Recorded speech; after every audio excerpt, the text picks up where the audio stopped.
এই বাটটার নাম হচ্ছে কেবিআই বাট্টা। এটা পরে কলা গাছের বাজারের সামনে। এই বাট্টাটা আমরা কাম করি, বালা ইট আছে।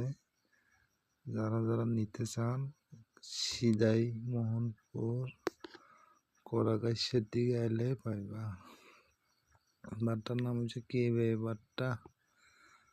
এই যে কত মানুষের কাম করতেছে, লোকেরা মানুষ আছে, আমরাও কাম করি। যারা যারা লাগে তারা ঈদ লইয়া যান। ভালা ঈদ আছে, নাম্বার ঈদ আছে, ভালা কম রেটে পাইবেন। ভালা ঈদ। বাট্টার নাম হচ্ছে কেবিআই বাট্টা, কোলাগাছা বাজারের সামনে।